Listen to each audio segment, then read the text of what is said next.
One of the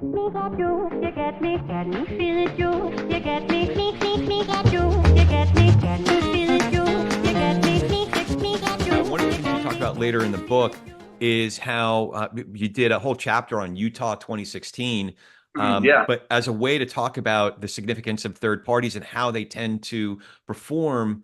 And one of the points that you made is that third parties, independents, tend to underperform once it comes to election day. So as I look at the one from Quinnipiac, it says Stein at 1%. By that thinking, there's another one, pretty recent one, October 16th through 20th, 705 sample likely voters from Morning Consult. This one has Harris 49, Trump 46, Oliver 2%, Stein 1%. So those third parties, it is based on past performances of third parties. The Olivers and the Steins might end up at 1.5%. Right. So that's a Yeah. safe projection to make. So again, Yeah. so your overall forecast has Harris winning the state. What's the overall percentage? What kind of you said by 2.5, but what is the likelihood of her winning that state in your forecasting? About the same as Pennsylvania. I'd have to double check my numbers. I just redid my presidential forecast with some updated data. Her numbers got a little better in some places, a little worse in some places. The top lines were about the same. And I So think about 68%. Pennsylvania and Michigan are very, very, very close at about 68%. Yeah. Okay. So we could go through all of the swing states, but I figured one more that I am really interested in is North Carolina. Yes, that's the wild card right now. That's a Yeah. very interesting one to talk about. I've been thinking about North Carolina as 2020, what Georgia was in 2020, North Carolina might be in 2024. Yeah. So again, I haven't looked at this list of polls. One at the top is SoCal Strategies. It is a partisan poll. I don't know anything about them. Just looking down this list of recent polls, Morning Consult again. I've heard good things about. Again, I am not a pollster or like a professional. Yeah. But it's just, from people that I respect, the Mike Madrids of the world, or looking at the ratings on 538 Morning Consult. And again, I'm looking at certain things based on reading your book, and other things I've learned about polls. It's a recent poll, October 16th through 20th. Yep. Over 600 is a number I look for. So this one has 702 likely voters. By the way, you mentioned earlier when I said that advantages and disadvantages of likely voters versus registered voters. So before I get into North Carolina specifically, what advantages and disadvantages there? Yeah. So when you're taking a registered voter poll, because we have access to voter rolls, like this is public information, it's very, very easy to take a random sample from a registered voter roll. So when you're contacting a random sample of registered voters, you should expect some of those registered voters that you talk to probably won't vote. So the numbers in the registered voter poll are considered less reliable. And I'm going to get into why that's good and bad in a minute. The numbers from a registered voter poll are considered less reliable than a likely voter poll because the likely voter poll is designed to throw out some of the people who won't vote. Right. The challenge with that is the pollster themselves has to build a model of who is likely to vote and why. Okay. And that introduces the potential for some error if a pollster says, I think this person is definitely going to vote, and then they don't, that introduces the possibility that they have brought an error into their poll that wasn't previously there. The registered voter poll is just if all registered voters voted, which we know won't happen, but if all registered voters voted, this is kind of how things would play out. But we know they won't. This is what the likely voter model that we incorporate says, based on this demographic turning out, based on this demographic turning out, et cetera. And fortunately, when we are talking about a general election in a swing state, turnout is generally about 70 to 80%. So it's hard for numbers to move more than 1%, maybe 2% from registered voter to likely voter. Yeah. But famously, there have been some pollsters who make some questionable assumptions about what a likely voter is, and they'll throw out an entire city like Philadelphia in their likely voter model. and their numbers go from, say, 48-47 Harris to 49-46 Trump. And that's a really, really big move from a registered voter to a likely voter, and it's probably a mistake. Registered voters and likely voter polls in general elections, very close to an election, are quite close. So we shouldn't give a ton more weight to one or the other. Okay. But likely voter polls are generally a little bit better if we're talking about looking at what we think is going to happen in the election. Okay. Now, one other thing I wanted to underscore here is when you had, let's see, the Redfield poll for North Carolina, recent one, October 16th through October 18th, 843 likely voters. This one has Harris at 45, Trump at 48. Now, the wiggle room part of it, there is only 1% Stein. So 46, quick math here, you're better at it than I am. 46 plus 48 only gets us to 94. 94. Yep. So 6%. Now, two mistakes that are often made, and in some cases, the 538s or the Nates insist upon, is either by splitting the remaining 6% or by assigning them based on the percentages that we've seen so far. Why is that a wrong way to do it? We cannot. Proportional is the word I was looking for. Yeah. So when we're talking about people who are undecided, we cannot, if we're doing good analysis, and we should not, if we're doing even not good analysis, assume all of those voters fit neatly into a distribution. Right. So one of the main questions that is asked, and this is so ironic, and one of the reasons I laugh sometimes when I do some of this analysis, one of the reasons that polls can sometimes truly be inaccurate is this non-response bias. Non-response means I am not going to answer my phone. I am not going to take a survey. I am not going to talk to a pollster. So the question becomes, do people who take surveys and respond to polls, are they in some way different than people who don't respond to surveys? And that introduces a certain source of error. Yeah. And this phenomenon is considered now obvious to analysts, and they say, oh yeah, there might be good rationale to say that these people are different. So my next very, very short step to that, and as I say, okay, so people who declare or offer who they plan to vote for in an election versus people who say they are undecided, might that sliver of people who say they're undecided also have something in common? Might they have some underlying traits that would lead you to believe that they might strongly favor one candidate, they might strongly favor the other candidate, they might strongly favor not voting?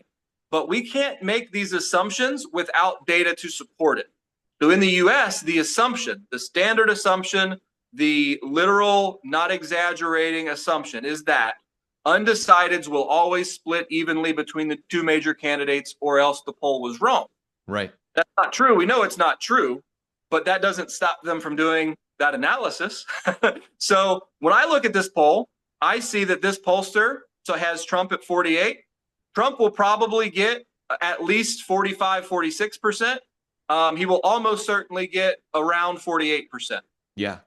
So you see that as a ceiling for him in this state? I see that as a floor. Oh, as a floor. Poll numbers are an estimated floor. Okay. Estimated floor. Estimated is a big term because we know the margin of error is plus or minus a few percent. So plus or minus 3% means Trump's floor could be as low as 45. Right. That's what I'm looking at. That's what I see in this poll. Poll averages are always better than individual polls. But even looking at this individual poll, I say, okay, his floor is around 45, his ceiling's around 51. That tells me nothing new. That tells me nothing new. We need lots more data to figure out where the real floor is, where the real ceiling is. And all of these polls, if you take an average, you're going to get about 3 to 5% undecided. Who do those undecideds favor? Well, if 3% of the 4%, let's say there are 4% undecided, if 3% of them favor one candidate in a very, very close polling average like we have in Michigan, well, that would lead to that candidate winning by 2 or 3 with no poll error. That analysis does not exist among experts in the field. they would conclude, because undecideds did not split evenly, that the polls were wrong. That is a very, very simple arithmetic mistake. I think you can use that Yeah. As an adjective. But anyway, that's a very simple mistake that we shouldn't make. So Right. don't assume undecideds will split evenly. Don't assume anything about undecideds, because we don't know why they're undecided. All we know is about how many there are. In a lot of these states, they will not split evenly. Whether they favor Trump or whether they favor Harris could make the difference between a close election and a blowout. Okay. So do you have any indications? Are we starting to see the late breakers, the latest breakers, people who don't decide until the very last minute, how they're actually breaking? Let's say it is 4%. Yep. Do we have any indications how the late breakers are breaking? Yeah. So who these late breakers are is the first question that you should ask. Yeah. In 2016, the late breakers were largely conservatives who didn't like Trump. Right. And they ended up coming home and voting for Trump. In 2024, those late breakers, the undecideds, are mostly moderate independents. These independents don't like Trump, but they might lean conservative. So what Harris is doing in actively courting this 2 to 3 to 4% undecided, she's basically giving them permission to vote for her. You notice that she's campaigning with Liz Cheney. And Yeah, Olivia Troy, Adam Kinzinger. Yeah. Yeah, and she's doing these things to get these conservative-leaning but truly independent voters who, again, we have a hard time understanding it because of maybe the bubble that we live in. But these people, when it come time to vote, they could see themselves voting for Harris or voting for Trump.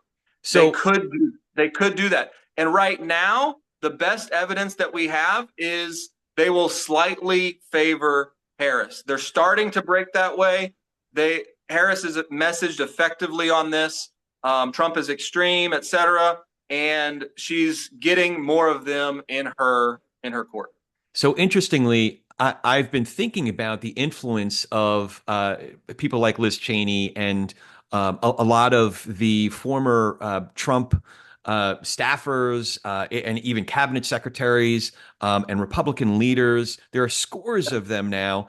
And I couldn't say for sure. There's a lot of skepticism about whether they are persuading Republican or right of center or independents. But I do think, because of my training as early on as a stockbroker, I see them more so as what we call leading indicators, more so than persuaders, meaning they're an indicator of a number of other people in the population, a number of other voters that may have aligned similarly as Adam Kinzinger and Liz Cheney and Olivia Troy historically, but this election is different. And in my own conversations and a number of the focus groups, there's a lot more folks who are talking about how significantly the events of January 6th affected them and how serious they think this election is based on what happens leading up to that day and since that day. So again, my own take on it is I'm not sure whether Liz Cheney is persuading voters so much as she is an indicator of a lot of other voters there. Does that make sense? That's a very, very good point. That's a very good point. And some of my friends on the left don't like that Liz Cheney is such an active part of Kamala Harris's campaign in 2020. John Kasich, if you remember, there was kind of a controversy that he was speaking at the Democratic National Convention, endorsing Joe Biden. And I said, guys, if you are serious about winning and you want to make sure that Trump doesn't win, if that's your goal, then we need these moderate, rational, conservative-leaning people on our side, because we know for certain that these people vote.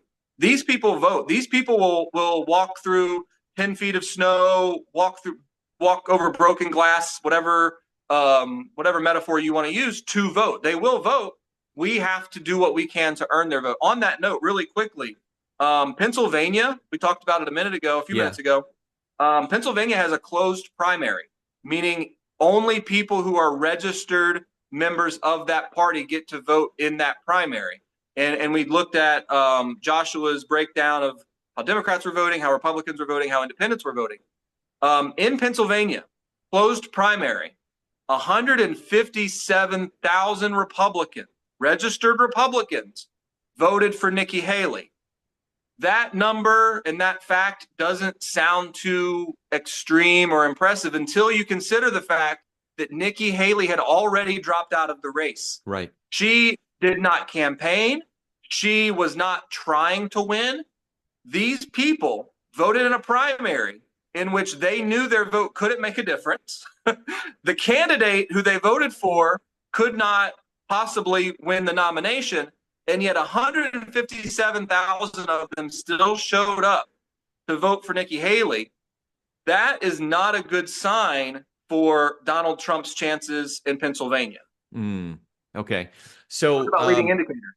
Back on North Carolina, what is your forecast for North Carolina at this stage?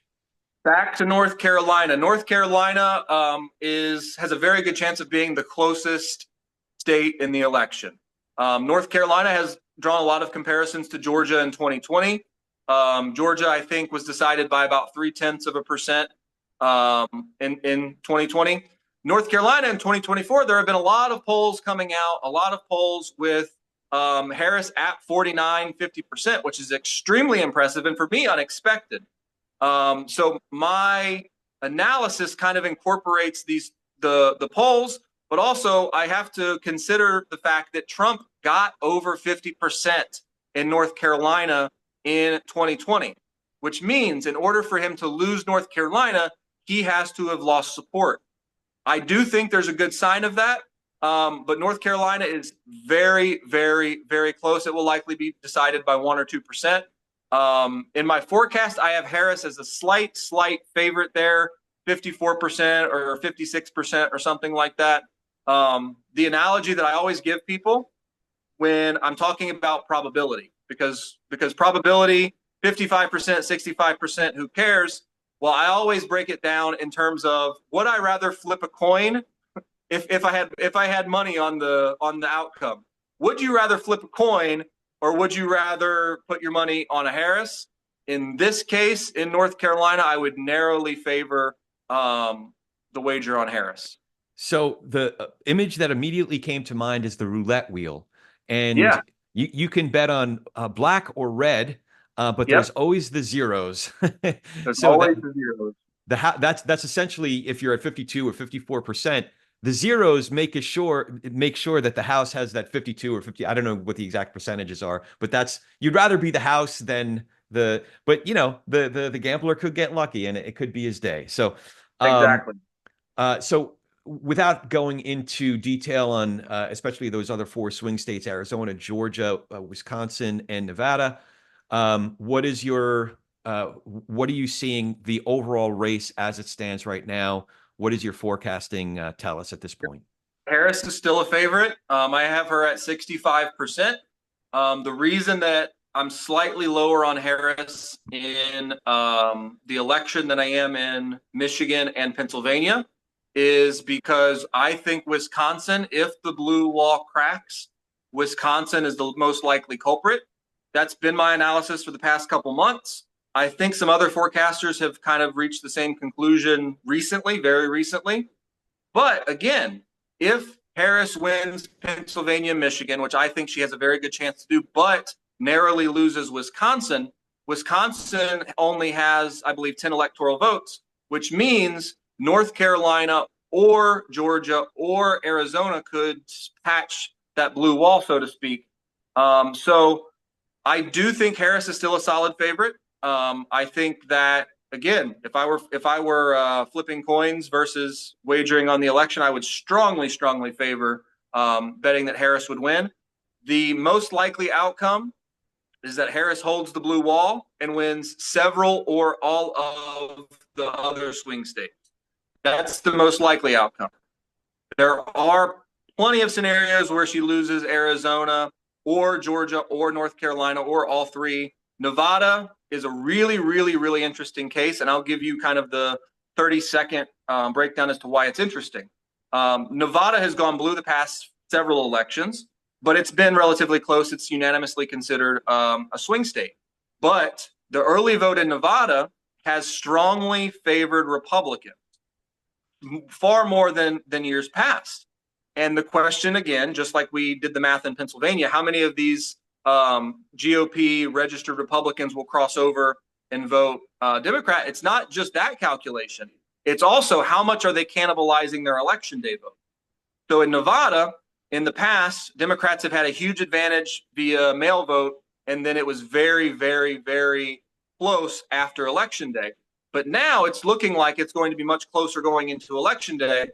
The question in Nevada will become, do they have enough Election Day votes? Do Republicans have enough Election Day votes to hold the lead or to make up for whatever small deficit they may have? Yeah. So a lot of interesting things that are happening in this last 2 weeks, and I'm doing my best. I'm doing my best to keep everybody on the leading edge of it without having a heart attack. Yeah. So you're favoring Kamala Harris. By what percentage do you have her right now? In the election overall? Yeah. 65%. 65%. Just under 1 in 3. So again, prediction markets. I have lots of opinions and facts about prediction markets. They're all favoring Trump right now. They all have Trump as a 60 to 65% favorite, which is almost the exact opposite of what I have. That is, to me, pretty irreconcilable, to use same term as before. It doesn't make sense. There's no math that you can do. There's no rational reason why Trump would be considered a favorite. But what I think is happening, and I don't judge people for it, I think people are betting for entertainment. I think people just like you might want to bet your favorite football team to win a game, people are treating this as entertainment. The prediction market, the election outcome. I don't like it, but I understand it, that it is such an important event that it's like Super Bowl. That's right. That's the best analogy I've seen people make. They're over $2 billion on Polymarket. Kalshi is legal in the U.S. now. They have several tens of millions on the election, I believe. So, I mean, we'll see what happens. But prediction markets in 2022 did not do well. Even 2024 prediction markets haven't done well at predicting things. Yeah. Who the vice president will be, whether or not Biden will stay in the race. So it'll be very interesting to see what comes out of all of this. But for right now, I am laser focused on making sure my forecasts are good, making sure I'm informing people in a reasonable way, not in a way that that gives them too much confidence or not enough in this case. Yeah. I have some thought. I haven't really taken the prediction markets very seriously, partly because I'm a measured risk taker. I used to, when I first started playing cards, it was blackjack. I played a lot of blackjack when most of the there were enough houses in Vegas where if you were counting cards in a 1 or 2 deck game, you could actually get the odds slightly in the player's favor. But once they started making most of the houses dealer hits on all 17s, can't resplit aces, can't double after split, things like that. And then, most of the houses are like 8 deck games. It just became a lot more difficult to find the games that could have been conducive to the player. So one of the reasons I started playing poker was you always look around the blackjack table and you say, man, if I could play against the other players, I would make so much money. So in poker, it's, well, if you don't know who, if you don't at my poker table. Well, poker players say, if you don't know who the donkey is within the first hour, it's probably you. So yeah, I've been in that situation a few times, but we're just playing for fun, right? Yeah, absolutely. But that's why the prediction markets is a lot of donkeys at the table, frankly. So I don't take it very seriously.